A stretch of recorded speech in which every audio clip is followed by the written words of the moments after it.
El hablar en lengua es un don del Espíritu Santo. Hechos capítulo 2. Si bien la historia bíblica nos relata que en el día del Pentecostés hubo un bautismo del Espíritu Santo, no obstante, se nos olvida que eso sucedió una vez.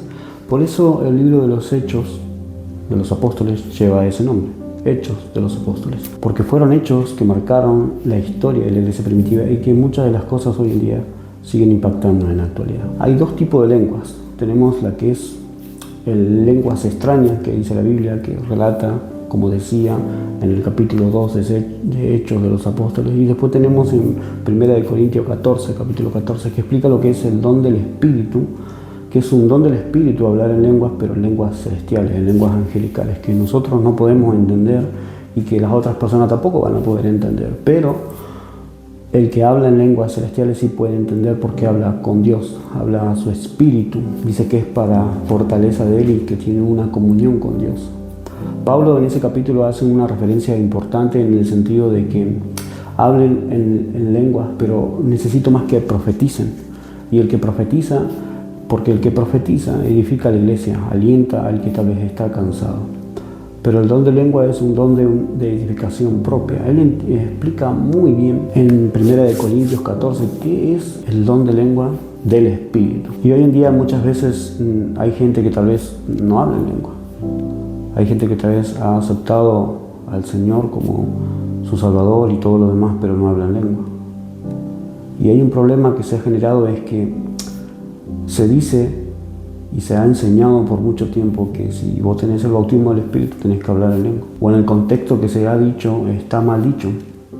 Escuché por ahí que para aprender tenemos que desaprender lo que hemos aprendido. Capítulo 2 de los Hechos, cuando dice que vino el Espíritu y descendió como fuego.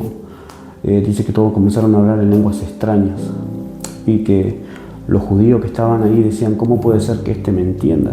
Si es un gentil, si es un extranjero. Entonces, cuando esa historia habla de decir lenguas extrañas, se refiere a otro idioma.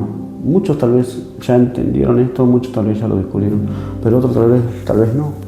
Y viven preocupados y diciendo, pero si yo tengo a Jesús en mi corazón, yo lo acepté, yo le sirvo, yo trato de hacer lo mejor que puedo en la iglesia o en el ambiente secular, ¿por qué, Señor, no puedo hablar la lengua? Porque es algo que es un don. Eso sucedió en ese momento de la historia. Un ejemplo muy claro es decir, no sé, un francés que venga y el Espíritu lo toque el Espíritu Santo o lo bautice el Espíritu Santo y en ese momento hable español, por ejemplo. O el francés hable chino, por ejemplo. O el chino hable español o el chino hable francés. Eso relata la historia del libro de los Hechos de los Apóstoles y está todo escrito ahí. Esto no es una herejía, no es algo que estoy diciendo que va en contra de lo que está escrito, porque en ese capítulo explica todo.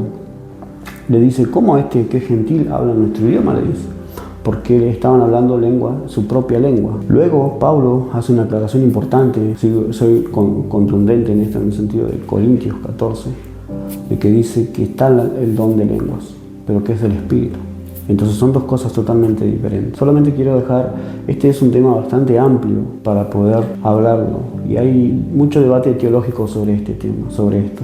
Solo déjame decirte una cosa, que hables o no hables en lengua, si tú aceptaste a Jesucristo en tu corazón, en tu vida, ya con eso basta. Y cito la frase del apóstol Pablo que dijo, si yo hablare lenguas angelicales, si profetizare, si hiciera un montón de cosas, pero no tengo amor, soy una persona hueca.